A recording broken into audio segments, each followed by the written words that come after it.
아멘. 오늘 말씀의 주제는 할렐루야 찬양의 이유라는 주제로 함께 우리 시편 147편 1절부터 5절까지의 말씀을 함께 나누도록 하겠습니다. 사랑하는 여러분, 기독교는 찬양을 많이 합니다. 그 이유는 아주 간단합니다. 하나님께서는 찬양을 기뻐하시고 주의 자녀들의 찬양을 기다리시고 계시기 때문입니다. 그래서 하나님께서는 인간을 지으신 목적마저도 여러분 찬양에 두고 계십니다. 이사야 43장 21절 잘 아시는 말씀인데요, 같이 한번 읽겠습니다. 이 백성은 내가 나를 위하여 지었나니 나를 찬송하게 하려 함이니라. 아멘. 또 하나님은 찬양하는 사람을 가장 기뻐하시고 좋아하십니다. 함께 하시죠.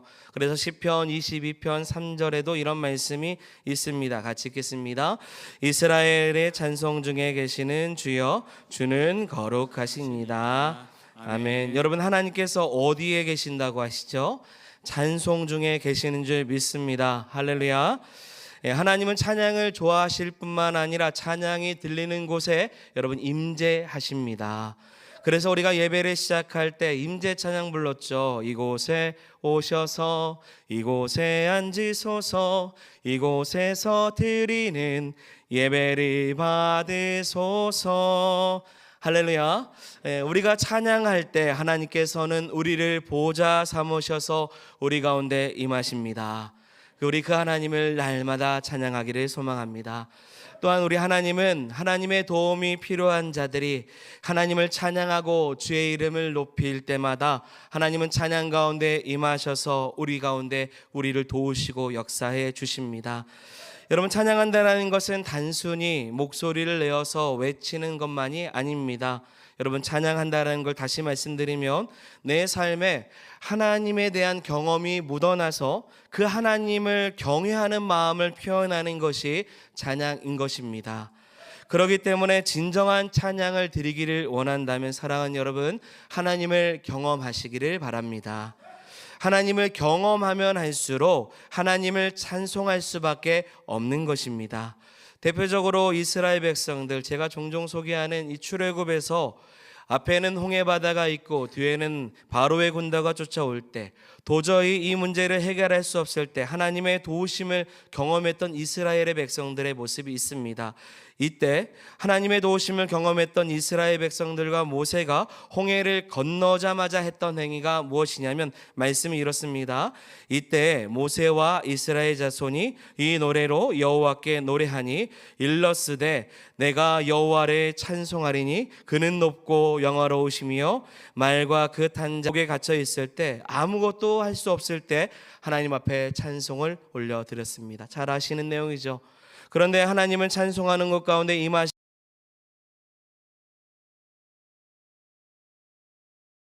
임하시니 내가 그를 높이리로다. 아멘.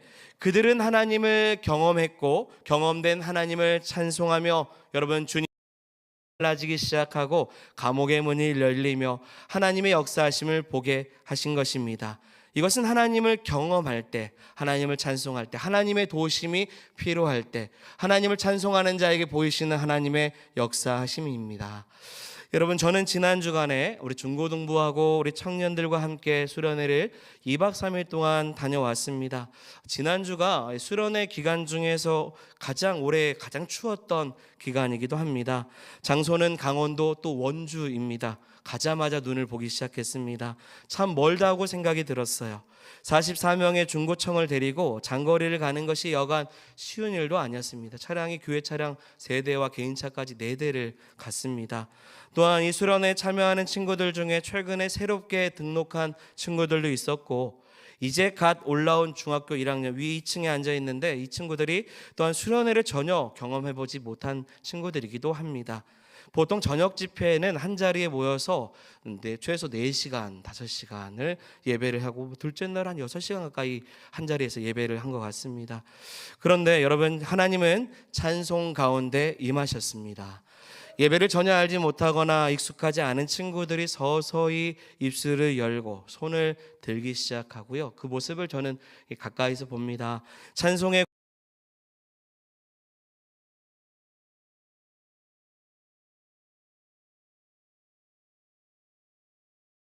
집에 가면 제자리로 돌아간다고 말하지만 여러분, 그런 자리도 안 만들어주면서 변화되기를 바란다면 그것은 어불성설입니다.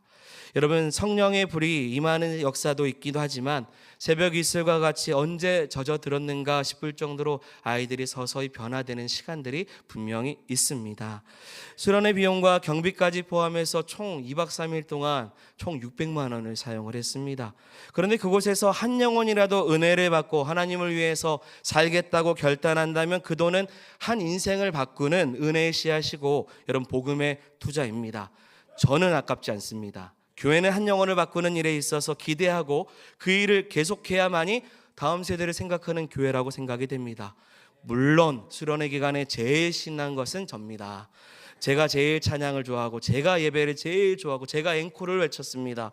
너무나도 좋아서 예배하는 시간이 좋았습니다. 여러분, 우리가 하나님을 찬양을 하든 찬양을 하지 않든 상관없이 하나님은 스스로 영광을 받으시기에 합당한 분이신 줄 믿습니다. 그러나 우리 존재를 통해 하나님은 더 높임을 받고자 우리를 지으시고 만드셨어요. 그렇기 때문에 여러분, 우리의 삶을 통해서 하나님을 경험했다면 여러분, 우리의 삶의 자리 가운데 찬양의 고백이 울려 퍼져서 가정이나 여러분, 우리의 모든 자녀들이나 일터나 학교 가운데 하나님이 함께 하시는 귀한 축복을 누릴 수 있는 믿음의 성도가 되기를 주의 이름으로 축원드립니다. 오늘 우리가 읽은 시편 147편도 같은 메시지입니다. 시편 146편부터 150편까지는 할렐루야 시라고 분류되어 있습니다. 여러분, 할렐루야 시라는 것은 시편을 시작할 때 뭐로 시작하냐면 할렐루야로 시작을 해서 그 시편 한 편의 끝에 할렐루야로 마친다라는 것입니다. 그래서 오늘 본문의 1절에 보면 할렐루야라고 시작을 합니다. 그리고 우리가 읽진 않았지만 147편 20절에만 할렐루야로 마쳐요. 이것이 할렐루야 시입니다. 여러분, 아무것도 아닌 것 같으나 곰곰이 묵상해 보면 참 귀한 고백입니다. 예전에도 한번 소개한 적이 있습니다. 여러분, 할렐루야로 시작을 해서 할렐루야로 마친다라는 것은 결코 쉬운 일이 아닙니다. 시 한 편이 우리의 인생이라고 한다면 우리의 죄성에 따라서 우리는 불평으로 시작하고 불만으로 끝나는 인생을 사는 것이 더 쉽기 때문입니다. 우리의 삶의 형편에 따라서 우리는 감사로 시작할 수는 있으나 사실은 원망으로 끝나는 인생이 더욱더 쉬운 것이 우리의 모습입니다. 그래서 아무리 우리의 인생을 통해서 할렐루야를 보여주고 싶고 정작 그렇게 살아내고 싶은데 사실 어려운 것이 할렐루야로 시작해서 할렐루야로 마치는 인생입니다. 여러분, 우리의 인생이 할렐루야 시와 같이 되기를 소망합니다. 모든 일에 있어서 할렐루야로 시작해서 할렐루야로 마치는 인생, 이런 인생이 되면 그보다 더 아름다운 인생이 어디 있겠습니까? 우리 다 같이 옆에 있는 분들하고 축복하며 인사하겠습니다. 할렐루야 인생이 됩시다. 아멘. 아멘. 그렇다면 할렐루야는 무슨 뜻인가? 어원으로부터 좀 보게 되면 이렇습니다. 할렐루야의 할랄은 찬양하다, 자랑하다, 노래하다라는 뜻입니다. 할렐루야의 루는 너희, 이게 우리를 이야기하는 칭입니다. 또 하나 야는 야훼에서 야를 얘기하는 건데 여기서는 여호와 그리고 하나님을 뜻합니다. 곧 할렐루야는 너희가 하나님을 찬양하라, 너희는 하나님을 자랑하라는 뜻입니다. 여러분, 우리가 잘 아는 것처럼 할렐루야는 여러분 명령어입니다. 권유하는 단어가 아니에요. 찬양을 하라고 명령했던 단어입니다. 그리고 할렐루야는 행위를 수반하고 있는 단어이기도 합니다. 그래서 행위가 따라와야 이 단어가 더 효과적으로 표현됩니다. 할렐루야는 여러분 구약에서 160회 사용된 단어예요. 여러분, 행위를 수반한다라는 것이 무엇일까요? 이것은 여러분 삶으로 그 일을 행한다라는 것입니다. 여러분들이 아실지 모르겠지만 저는 작년에 10월부터 12월까지 7kg를 뺐습니다. 물론 빼도 티가 많이 나진 않습니다. 지금 저를 처음 보신 분, 오늘 처음 또 오신 분도 계신 것 같은데 처음 보신 분은 목사님 더 빼야 될 것 같다고 이야기할 수 있을 것 같습니다. 그럼에도 저는 작년 2025년 신년에 약속을 했습니다. 5kg를 빼겠다고 했어요. 분명히 약속을 지키기 위해서 밥 3끼 먹는 삼식이가 한 끼, 2끼만 먹기 시작하고 하루에 5kg씩 논밭을 뛰어다녔어요. 제가 새벽 예배 후에 그렇게 뛰어다녔습니다. 이유는 약속을 했기 때문이에요. 그래서 저는 행동을 합니다. 만약에 말로만 선포하고 행하지 않으면 아무런 일이 일어나지 않습니다. 여러분, 할렐루야라는 단어는 공감의 단어가 아닙니다. 실행어예요. 직접 그 일을 행하는 단어입니다.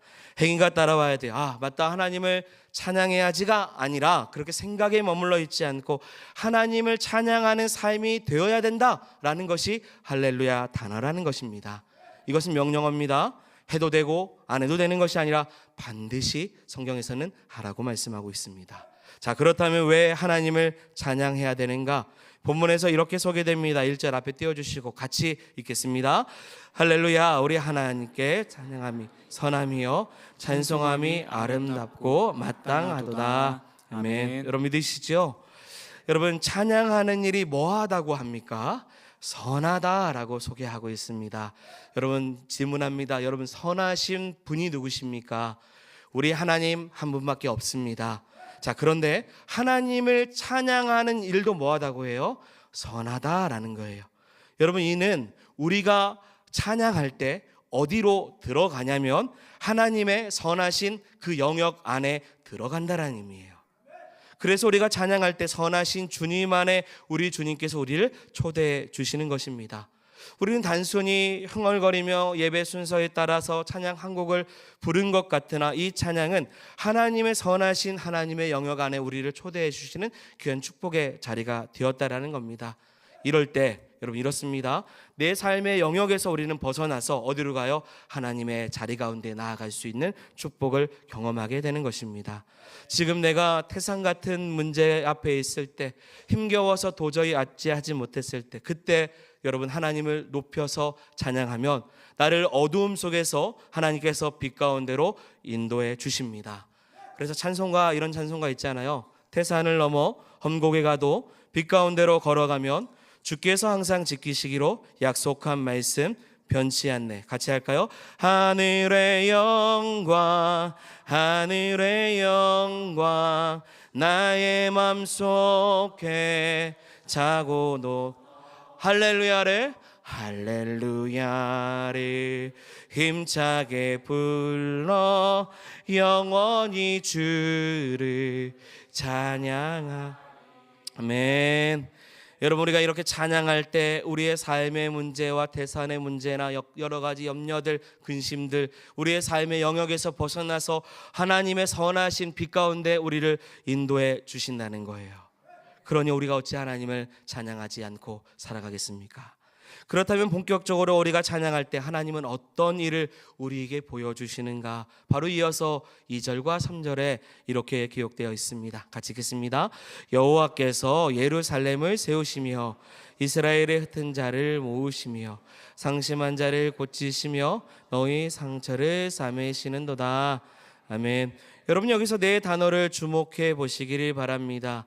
여러분, 이사야 말씀을 통해서 저는 이 단어를 한번 소개한 적이 있습니다. 여러분 기억하실 거라고 생각이 들어요. 한 2, 3년 전에 세우시며 모으시고 고치시고 싸매신다. 누가 그렇게 하십니까? 여호와 하나님께서 행하신다는 거예요. 여러분, 먼저 2절에 보십시오. 여호와께서 세우시는데 뭘 세우신다고 하시죠? 예루살렘을 세우셔요. 여러분, 세운다라는 것은 세워온다라는 거잖아요. 그럼 이전에 어떻다는 거? 이미 넘어져 있었다라는 거예요. 무너져 있었다라는 겁니다. 이것을 주님이 세워주시는 거예요. 예루살렘은 이스라엘 공동체를 말하는 것이고 우리의 신앙과 우리의 믿음을 의미하는 것입니다. 또한 무엇을 모으신다고 말씀하시죠? 이스라엘의 흩어진 자들을 모으신다고 말씀해 주십니다. 여러분, 2절의 내용을 반드시 꼭 바벨론으로 끌려갔던 이스라엘 백성들을 생각할 필요는 없을 것입니다. 그럼에도 이스라엘 역사가 담겨져 있는 단어이기 때문에 배제할 수도 없어요. 지금 이 노래를 부르고 있는 사람들은 마치 지금 바벨론 포로에서 돌아온 것을 예상되는 그런 사람들입니다. 이스라엘에 흩어진 자들은 디아스포라라고 해서 뿔뿔이 흩어져 있는 이들입니다. 예루살렘 성전이 무너져 있습니다. 그들의 삶이 또한 같이 무너졌습니다. 그들은 사방을 둘러봐도 희망이 전혀 보이지 않고 한자리에 모일 수 없는 형편에 놓여 있어서 흩어져 있습니다. 그들은 바벨론에서 결코 돌아올 수 없을 거라고도 생각했어요. 그런데 하나님께서 70년 만에 고레스의 왕을 통해서 이 포로로 해방시켜 주시고 예루살렘으로 돌아오게 하신 것입니다. 역사적으로 생각해 보면 고레스 왕이 노예를 풀어준 것으로만 여겨지지만 생각해 보면 유다 백성들에게 이 일은 전적으로 하나님의 도우심과 은혜 가운데 이루어진 일인 것입니다.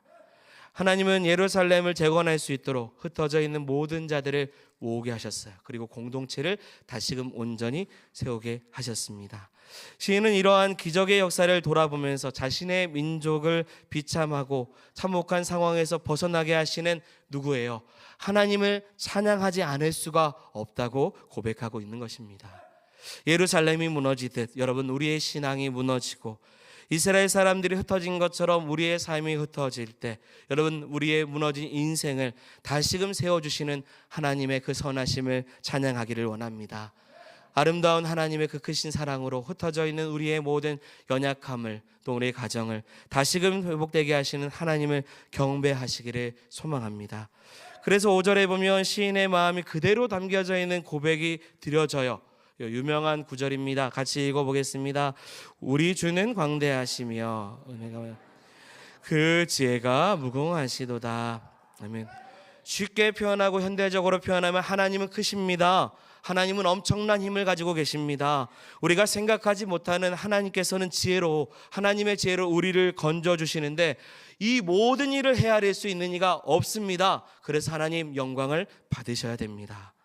그래서 하나님을 찬양하고 예배하는 일을 어떻게 멈출 수 있겠습니까? 시인은 지금 이와 같이 고백합니다. 저는 이 말씀에 소망을 겁니다. 하나님께서 우리에게도 희망의 날을 반드시 주실 거라고 믿습니다. 농촌교회에서도 희망을 주시고 여러분들의 가정에도 희망을 주시고 우리의 삶의 모든 자리 가운데서도 하나님께서 희망과 회복의 역사, 하나님의 능력의 역사를 반드시 보여줄 줄 믿습니다. 왜 그렇습니까? 우리 주님은 광대하시기에 능력이 많으시기 때문입니다. 저는 저와 여러분들이 올해 한 해 동안 여러분 하나님을 정말 한없이 찬양하고 경배를 올려드리는 귀한 성도들이 되기를 소망합니다. 2박 3일 동안의 어떤 수련회를 통해서만 아이들이 하나님을 찬양하는 게 아니라 높여드리는 것이 아니라 그 시간을 통해서 내 평생에 하나님만을 찬송하는 그 결단이 있도록 여러분 다음 세대를 위해서도 기도해 주시기를 바랍니다. 건축도 오래 할 겁니다. 또 모든 사역도 잘 진행할 겁니다. 하지만 단순히 어떤 성과를 내기 위한 것이 목적이 아니라 우리 공동체의 가장 근본은 하나님을 경외하는 것입니다. 그리고 하나님께서 지어 가시는 대로 하나님 뜻하심 속에서 우리는 모일 때마다 찬양이 회복되고 예배가 회복되고 말씀이 회복되어서 거룩하신 하나님만을 높여드리는 귀한 성도들이 되어야 될 줄 믿습니다. 여러분들의 입술도 회복되기를 소망합니다. 그래서 정말로 올해 한 해는 작년보다 좀 덜 불평, 불만, 원망 그런 죄악된 모습들을 다 내려놓고 우리가 마땅히 찬양할 수밖에 없는 우리의 삶에 무너진 그 예루살렘을 세우시는 하나님 앞에 우리의 모든 삶의 입술이 회복되는 축복이 있기를 소망합니다.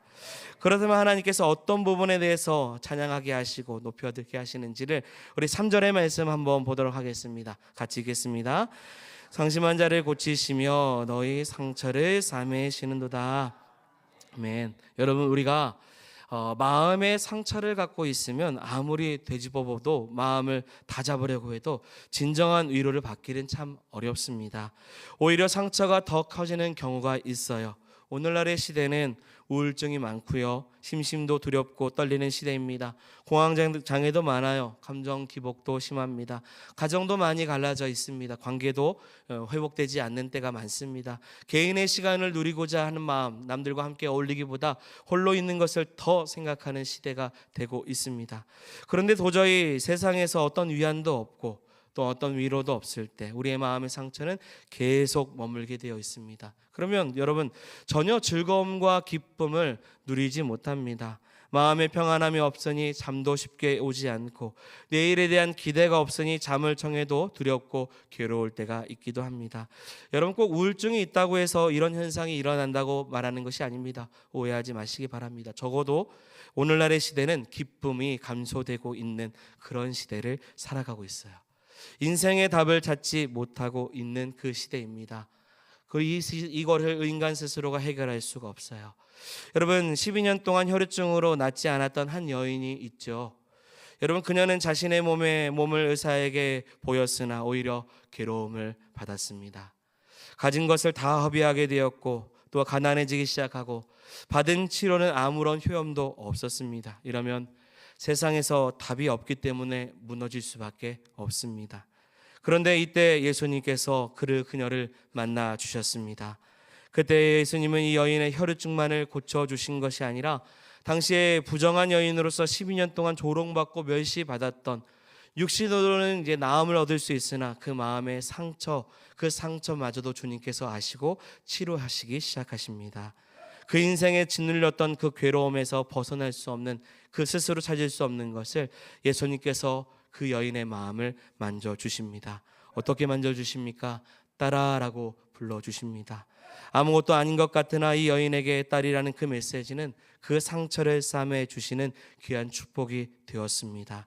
그녀는 주님을 바라보기 시작했고 주님은 그를 주의 자녀로, 백성으로 고쳐주시는 귀한 은혜를 더해 주셨습니다. 여러분, 이러한 상처를 싸매 주시는 귀한 축복이 있기를 원합니다. 제가 말씀드리는 것은 찬양만을 올려드리는 삶이 아니라 그렇게 드릴 때 하나님의 우리의 모든 마음의 상처를 올해 한 해 동안 고치시는 귀한 축복이 있기를 바란다라는 것입니다. 어제 유초동보 성경학교 하다가 우리 강미라 집사님 손가락을 좀 다쳤습니다. 그래서 오늘 네 바늘 정도 꿰맸다고 하는데, 교회 일하다가 다치면 마음이 참 아픕니다. 빠르게 병원 가서 치료를 받고 오셨지만 오늘 결국 반주를 못 하셨죠. 여러분, 육체적으로 어떤 정신적으로 치료받는 것은 그래도 이 땅에서 할 수 있습니다. 그러나 죄와 사망에서 건진받고 죄된 삶에서 치료받는 것은 오직 하나님께서만 행하시는 일인 것입니다. 그래서 하나님께서 싸매 주시는 귀한 축복이 있을 때 여러분, 죄에서, 우리의 모든 죄에서 하나님 건져 주시는 귀한 축복이 있을 것입니다. 그렇게 되면 하나님은 우리를 보배롭고 존귀한 자로 여기시고 내 사랑하는 자녀라고 말씀하시고 두려워하지 말라고, 지금도 내가 너와 함께한다, 그리고 너의 찬양을 받으신다고 말씀해 주실 것입니다. 이러한 축복을 누가 받습니까? 하나님의 자녀인 저와 여러분들이 볼 줄 믿습니다. 그러니 시인이 이렇게 말합니다. 어찌 하나님을 찬양하지 않을 수 있겠습니까? 우리는 찬양할 수밖에 없습니다. 그러면서 4절의 말씀 이렇게 고백되옵니다. 같이 읽겠습니다. 저가 별들의 수요를 세시고 저희들을 다 이름대로 부르시는도다. 아멘. 하나님은 별들의 수를 세실 만큼 그 이름, 별들의 이름을 각각 다 부르실 만큼 위대하시고 능력이 많으시고 고통 가운데 있는 우리를 가만히 놔두지 아니하셔서 세우시고 모으시고 고치시고 싸매시는 귀한 은혜를 반드시 허락해 주신다라는 것입니다. 사랑하는 여러분, 오늘부터 선포하시기 바랍니다. 2026년 우리를 새롭게 하시고 우리를 모으시고 고치시고 싸매시는 그 은혜를 베푸시는 하나님만을 찬양하겠습니다. 여러분, 가정에서도 찬양하시기 바랍니다. 여러분, 사람들을 만날 때마다 하나님을 높여드리시기 바랍니다. 일터에서도 학교에서도 하나님을 찬양할 수밖에 없는 하나님의 그 높으신 은혜를 기억하며 영광을 올려드리기를 소망합니다. 물론 예배 자리를 통해서 우리의 찬양을 받으시는 그 하나님께 박수와 영광과 찬송을 올려드려야 될 줄 믿습니다. 너희 만민들아 손바닥을 치며 찬양하라고 말씀하셨어요. 나는 아무것도 할 수 없을 때 두 손 높이 들고 주님 나를 받아달라고 찬송하고, 두 손 높이 들 때 주님 보좌를 만들어서 우리 가운데 임하시는 그 하나님의 역사하심을 여러분, 우리가 드리는 예배를 통해서 받으시기를 바랍니다. 우리 공동체 함께 지어져 가는 정말 아름다운 공동체가 되고자 한다면 여러분, 찬양이 회복되는 교회가 되기를 원합니다. 교회가 건강하고 또 교회가 정말 아름답고 하나님께서 기뻐하시는 교회는 결국은 가장 본질적으로 하나님을 높여드리는 이 찬양이 살아있는 교회일 것입니다. 그래서 이 찬양을 통해서 하나님께 영광을 올려드리는 모든 성도들이 되기를 원합니다. 그렇기 때문에 하나님을 찬양하는 모든 시간들을 최우선으로 두고 사랑하는 여러분, 공동체가 모여서 찬양하고 예배하는 시간에 모든 사역을 멈추고 하나님을 예배하는 자리를 사모하시기 바랍니다. 결론입니다. 사랑하는 여러분, 하나님은 우리의 찬양을 받으십니다. 우리가 찬양하는 가운데 임하십니다. 올해 한 해 동안 여러분, 교회 공동체 안에서만 아니라 여러분들의 삶의 자리 가운데 찬양할 때 여러분들의 가정에 찾아와 주시고 하나님께서 싸매 주시고 고쳐 주시는 귀한 축복을 여러분 가정 가운데, 여러분들의 학교 가운데, 일터 가운데 누릴 수 있는 귀한 성도들이 되기를 소망합니다. 우리 주는 위대하시고 능력이 많으심을 믿습니다. 그 하나님을 찬양하고 높여드리기를 주의 이름으로 축원드립니다. 아멘. 우리 한번 찬양하고 함께 기도한 후에 또 우리 성전 건축에 대해서 잠시 나누도록 하겠습니다. 우리 주는 위대하며 능력이 많으시도다. 그의 지혜 무궁하며 인자는 영원하도다. 상한 자를 고치시며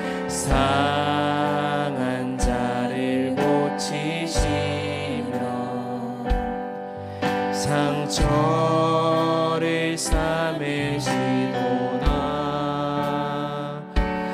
별들의 수를 세시며 이름을 붙드시도다. 그가 구름으로 하늘을 덮으시며 땅을 위하여 비 준비하시니. 그가 구름으로 하늘을 덮으시며 그가 구름으로 하늘을 덮으시며 땅을 위하여 비 준비하시니. 우리 같이 고백합니다. 예루살렘아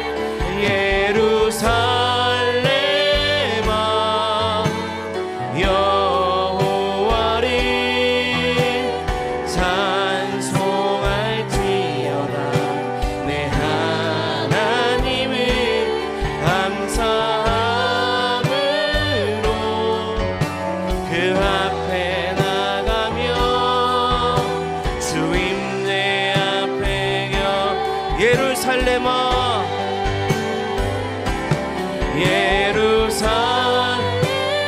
우리 여호와를 찬송할지어다. 내 하나님을 감사